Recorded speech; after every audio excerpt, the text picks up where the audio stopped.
Aduh, udah gini. Ini kosong ya?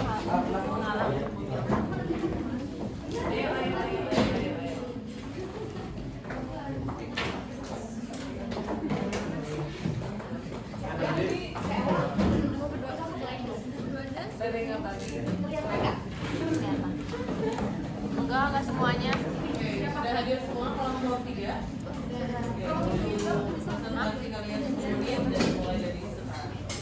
Bismillahirrahmanirrahim. Assalamualaikum warahmatullahi wabarakatuh. Waalaikumsalam warahmatullahi wabarakatuh. Salam sejahtera bagi kita semua. Om Swastiastu, Namo Buddhaya, salam kebajikan.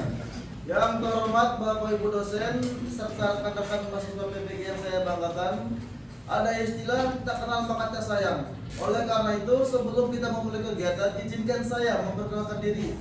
Nama saya Malik Fauji dan rekan saya Ibu Nabila Dona Azura, Andini Indra Silni, Diana Anissa, Siti Nuraini, Aninda Utari Pertiwi, Andini Septi Maharani, Dila Febiansa, dan Dudi Dudiansa. Baiklah, pada kesempatan yang baik ini saya dan rekan-rekan akan memaparkan proposal proyek pimpinan yang sudah dibuat. Adapun proyek yang kami angkat yaitu berjudul optimalisasi pemanfaatan limbah organik melalui penerapan SIMBA, yaitu sisa makanan bernilai berbasis di sekolah. Untuk mempersingkat waktu, langsung dimulai pemaparan oleh rekan saya. Waktu dan tempat dipersilakan. Baik, pada bagian ini saya akan menjelaskan terkait latar belakang sekaligus masalah yang menjadi dasar dilaksanakannya proyek ini. Berdasarkan observasi awal yang kami lakukan di SDN Gunung Parang, kami menemukan bahwa pemanfaatan limbah organik di lingkungan sekolah masih berada pada baseline 0%. Angka 0% ini bukan berarti tidak adanya limbah organik di sekolah tersebut, tetapi belum adanya sistem pemanfaatan yang terstruktur dan terukur. Limbah organik yang dihasilkan masih berakhir di tempat sampah. Dari kondisi tersebut, kami melihat ada 3 persoalan utama. Yang pertama, limbah organik masih dibuang secara konvensional, yaitu langsung masuk ke tempat sampah tanpa diarahkan untuk dipilah dan diolah terlebih dahulu. Memang limbah organik itu memiliki sifat mudah terurai secara alami. Namun, mudah terurai bukan berarti tidak perlu dikelola. Ketika hanya dibuang ke tempat sampah, limbah tersebut berhenti sebagai buangan, sehingga potensinya untuk dimanfaatkan kembali menjadi sumber daya yang bisa dimanfaatkan oleh sekolah itu sendiri, itu potensinya menjadi hilang. Yang kedua, terdapat kesenjangan dalam pemanfaatan limbah yang dihasilkan sekolah, baik itu limbah organik dan anorganik. Untuk limbah sampah anorganik itu sudah diarahkan untuk dimanfaatkan kembali, misalnya dalam pembuatan kerajinan barang bekas atau ekobrik. Sementara limbah organik belum diperlukan hal yang sama, padahal sama-sama memiliki potensi untuk dimanfaatkan kembali.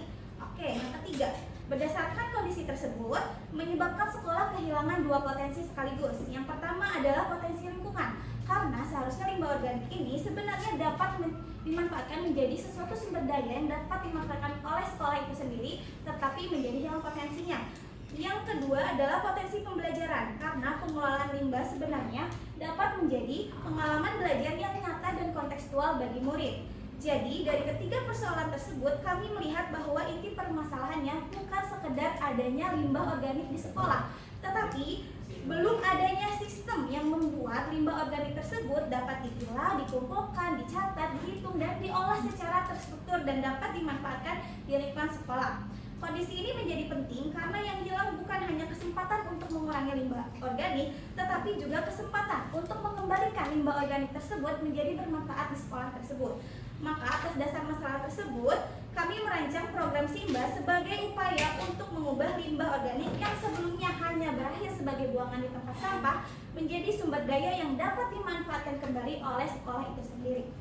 Selanjutnya akan dipaparkan oleh Pak. Saya izin melanjutkan. Selanjutnya ada urgensi kenapa kita membuat suatu program ini. Jadi selama ini pengelolaan sampah di sekolah kan sudah dilakukan ya, dari pemilahan, terus edukasi maupun pembuatan kompos. Namun hal itu belum tentu dapat dilanjutkan secara berkelanjutan oleh sekolah. Maka kenapa hal itu terjadi? Karena belum ada sistem yang dapat mengatur keseluruhan prosesnya. Oleh karena itu, sekolah itu membutuhkan suatu sistem yang tidak hanya mengolah ini menjadi ini, tetapi membutuhkan suatu sistem yang benar-benar mengatur keseluruhan prosesnya, dari dipilahnya, dikumpulkan, dicatat, dimanfaatkan, dan dimonitor, dan harus dilanjutkan dilaksanakan secara berkelanjutan. dasar tersebut, program SIMBA ini atau sisa makanan bernilai ini dirancang sebagai sistem pemanfaatan pengolahan limbah organik berbasis sekolah.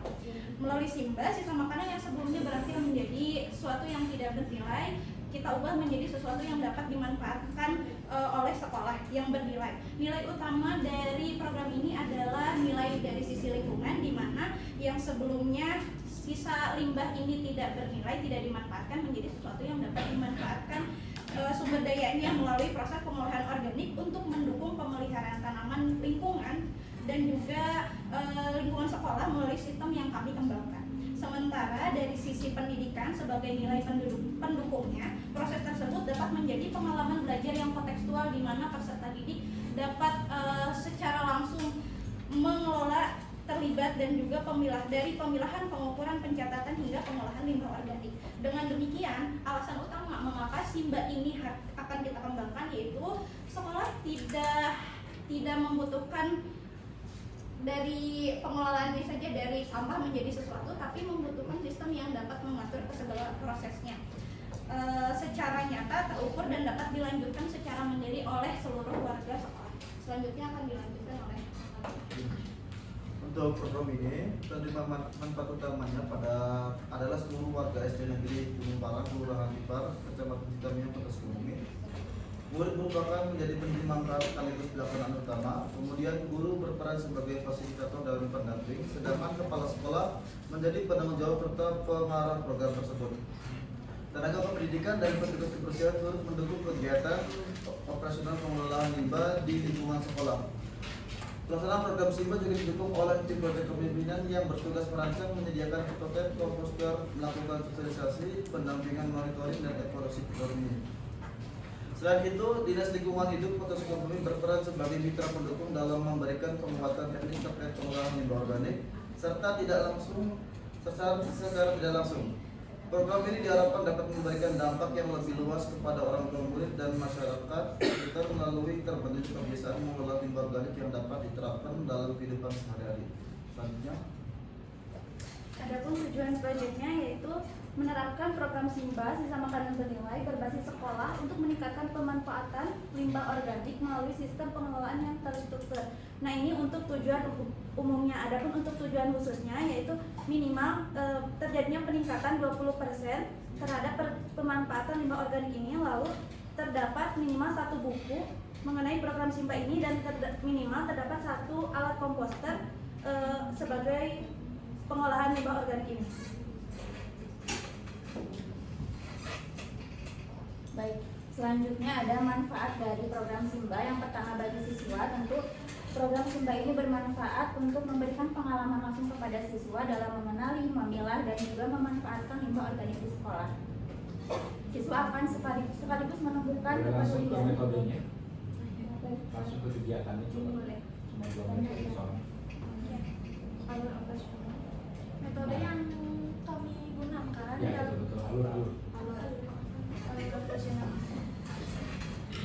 Bapak Ibu, sebelumnya kami ingin memberikan klarifikasi dan rekan-rekan juga sekalian. Kami ingin sedikit memberikan klarifikasi pada visual slide ini. Awalnya ada 6 tahapan, tetapi program SIMBA ini sesuai yang berdasarkan pada proposal terdiri dari 7 tahapan, yaitu pemilahan, pengumpulan, penimbangan, pencatatan data, pengolahan melalui komposter, pemanfaatan komposter, dan monitoring dan evaluasi.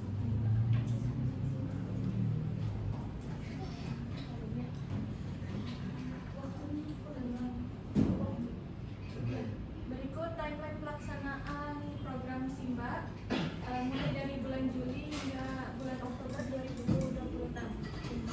Di awal bulan Juli kita melaksanakan observasi dan identifikasi masalah.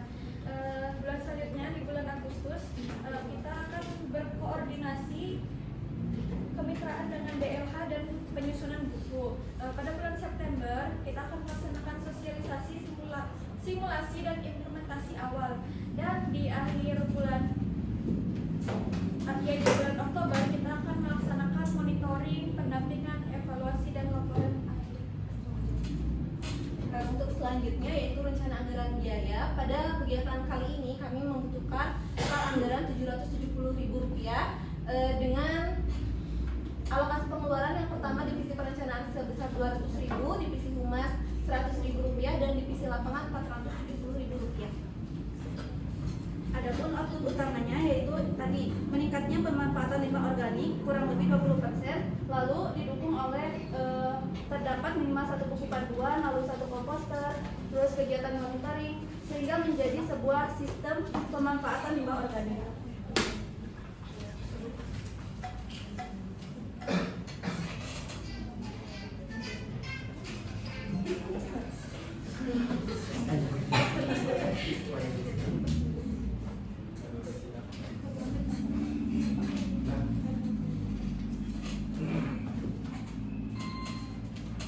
Oke, selamat buatin pokok 3 ya.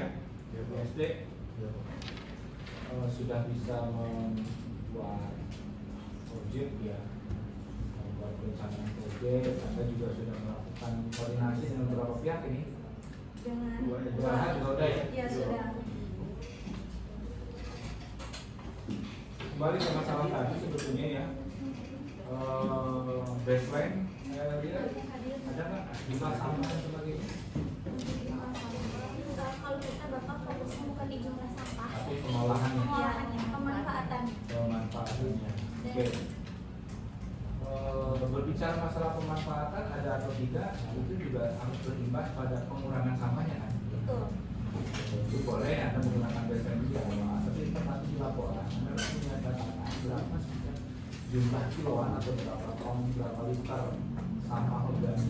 Sebetulnya itu akan sudah sebagai undang undang sama petugas kebersihan ya. Berapa liter? Ya, karena satu ember yang cek itu kan sekitar 20 liter.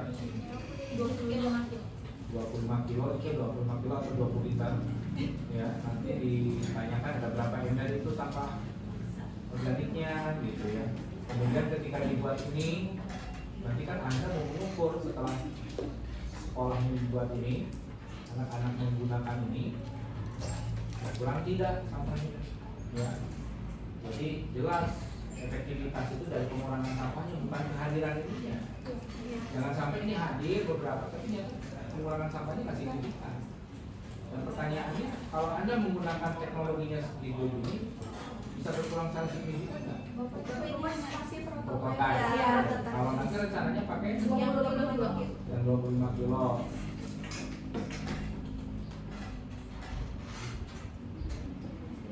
Oke, yang 25 kilo 2 biji berarti ya. Nanti saran saya sebetulnya gini, Anda ember yang atas sama yang bawah itu ukurannya harus beda dimensinya. Yang atas harus lebih gede justru, ya, lebih gede kapasitasnya, gitu. Yang bawah diameternya harus lebih gede. Ya, cari wadah yang diameter bawahnya lebih gede, yang buat bawah itu lebih gede.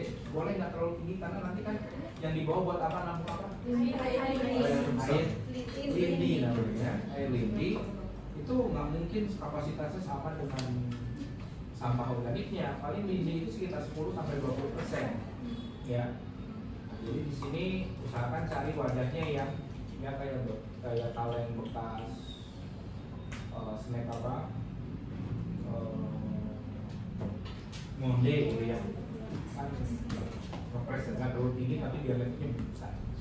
Kalau di atasnya dimasukin yang komposternya, bagian penampung sampahnya. Anda prototipe seperti ini agak riskan ya. Cara buatnya seperti ini agak riskan. Karena gini, karena lindinya ini bisa kemana-mana. Sorry ini karena prototipe, nggak apa-apa saya ambil aja. Ini ada celah. Bisa aja ini airnya nggak masuk keluar di sini. Sarannya ini dilubangin, bagian ini masuk ke dalam sedikit, ya, agak masuk ke dalam dikit, jadi agak gebros ke dalam. Tahu kan agak gebros?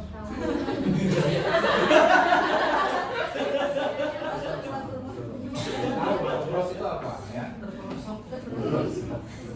Jadi masuk segini lah, masuk ke dalam. Terus kalau Anda bikin porinya segini, ini paling sehari 2 hari ketutup. Nanti lindinya menggenang. Bagusnya harusnya dibongkar lah ini. Kalau saya bongkar, nah ini dibongkar, sekeliling ini dibongkar, cabut.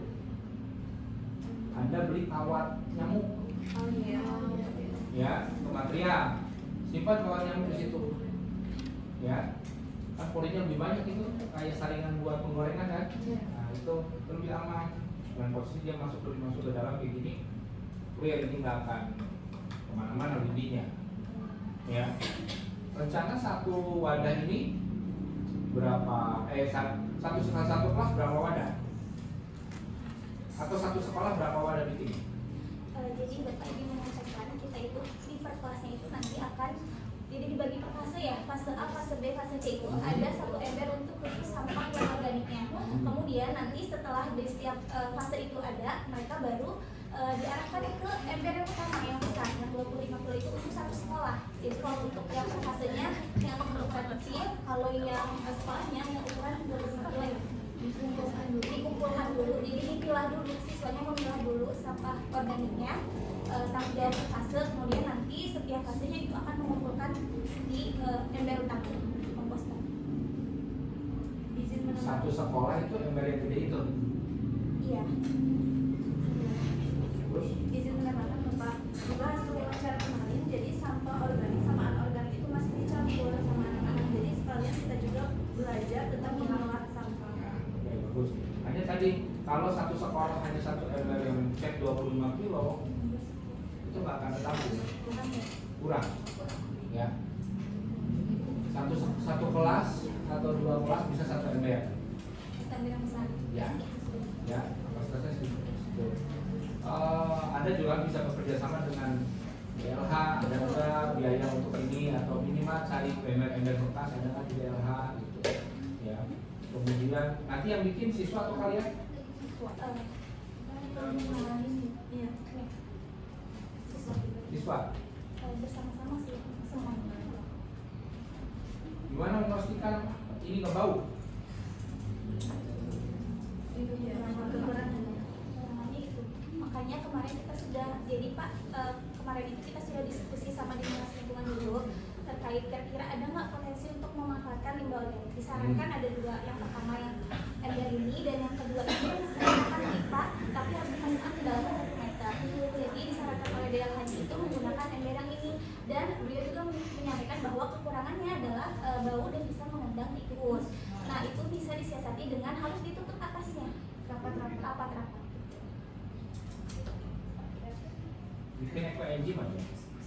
Oh iya. Bikin eco engine, ya. Jadi Anda nanti buat juga eco engine. Gimana cara bikinnya? Gampang banget, dari buah-buahan. Apalagi kan kegiatan MBG nanti dipilah buah-buahnya dulu, dimasukkan ke botol. Jadi nanti satu kelas punya satu botol eco engine. Nah, nanti setelah masuk sampah organik, siramlah pakai eco engine sedikit-sedikit buat ngebau. Saran eco engine yang bagus itu bentuknya kayak nanas, ya.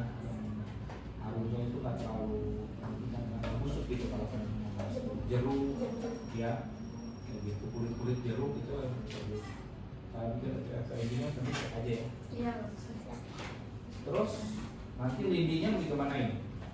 Dimanfaatkan untuk tanaman-tanaman yang ada di lingkungan sekolah sebagai pupuk cair. Sebetulnya kalau kami visinya dari sekolah untuk sekolah, jadi sampah yang berdasarkan dari sekolah dibuat oleh sekolah dan dimanfaatkan untuk sekolah juga itu. Terlebih nanti manfaatnya bisa dirasakan di luar sekolah itu adalah nilai tambah. Nah, sekalian aja bikin project aquaponiknya.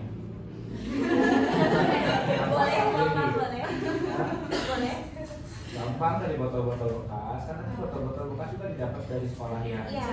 Nah itu tinggal air pakai kangkung aja. Kayak Ya. hidroponik. Iya, pakai hidroponik. Siap, Bapak. Tapi yang sederhana, jadi kelihatan dari sampah menjadi sesuatu. Ya. Nanti botolnya banyak sih dari hidroponik yang dari botol aqua bekas, dari botol gelas, botol aqua, dirancang kayak gitu. Nanti tanamannya kangkung, bawa aja ke siswa. Kalau orang tuanya masak kangkung, potongan bagian bawahnya jangan dibuang, ya, itu ditanam gitu.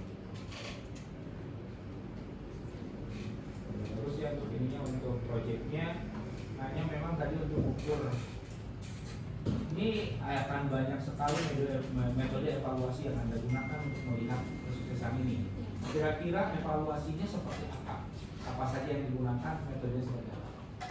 Untuk evaluasinya sendiri dimulai dari pembuatan kuesioner. Jadi ini itu untuk melihat sejauh mana tingkat pemahaman peserta didik terhadap pemilahan sampah organik dan anorganik.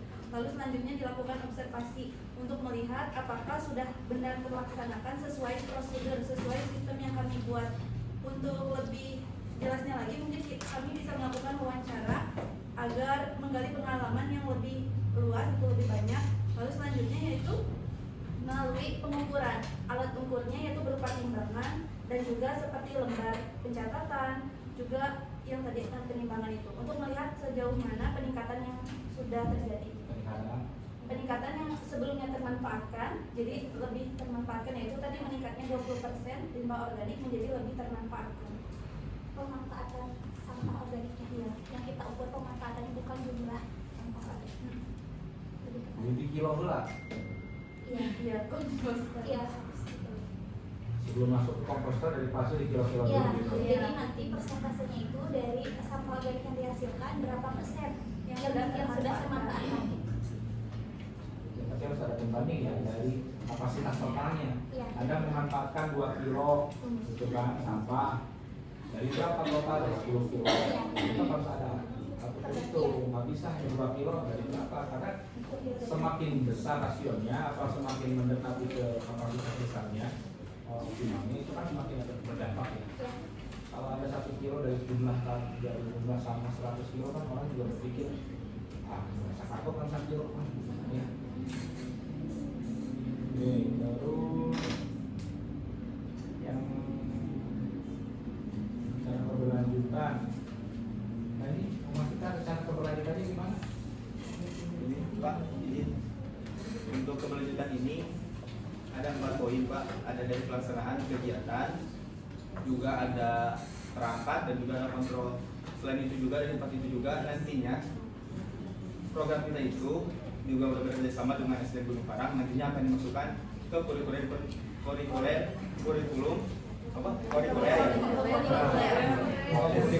Jadi masuk itu juga.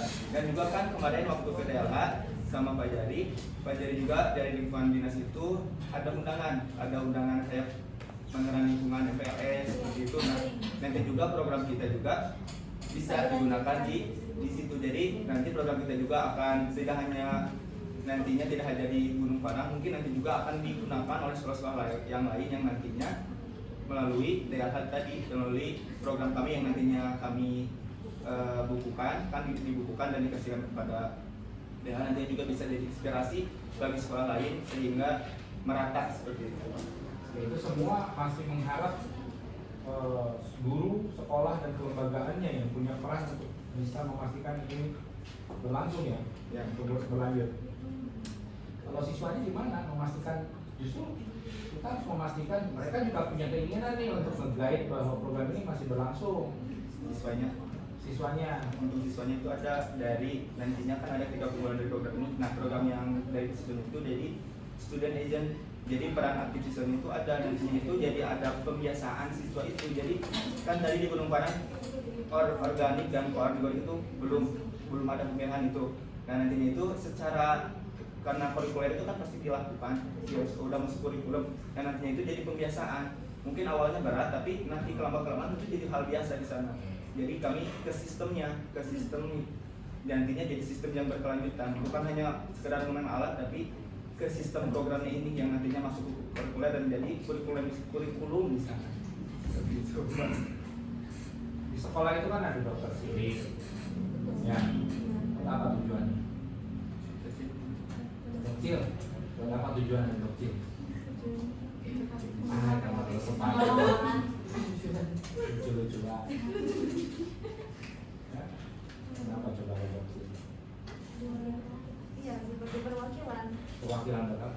Atau melihat dokter jadi kayak apa di lingkungan yang seperti itu kan? Ya, maksud saya gini, si anak tuh juga dikasih semacam atribut. Ya, buat atribut, mereka dikasih identitas buat kelembagaan. Bapak izin mungkin nanti kita bisa pertimbangkan untuk siswanya itu mungkin akan diadakan tutor simba mungkin, jadi per kelasnya nanti akan ada setiap kelasnya itu perwakilan sebagai tutor simba untuk memastikan keberlanjutan ini yang dilaksanakan oleh siswanya.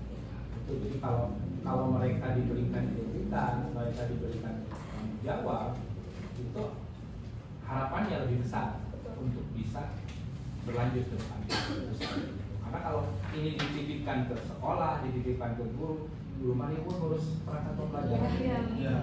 Itu sekolah mari urus bikin laporan pos dan sebagainya. Tapi kalau itu dititipkannya ke anak, tapi jangan hanya anak saja, tetap ada titip ke semua komponen di sekolah itu.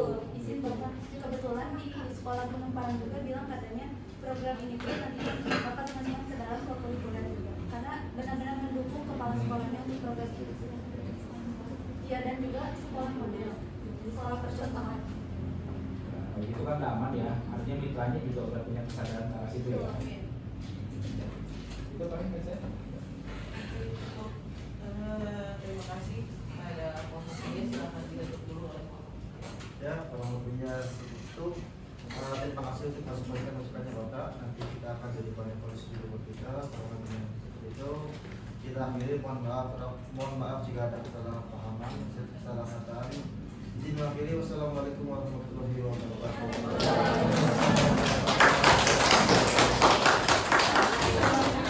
Juga nggak apa-apa di sana. Oke, alhamdulillah. Tapi untuk pemaparan dari 3 kelompok sudah selesai ya. Sudah mulai tenang atau lebih nggak tenang? Lebih nggak tenang. Oke, satu hal yang pasti saat ini saya sedang mengupayakan untuk ada stimulan untuk proyek kalian. Tapi nanti akan di salah satu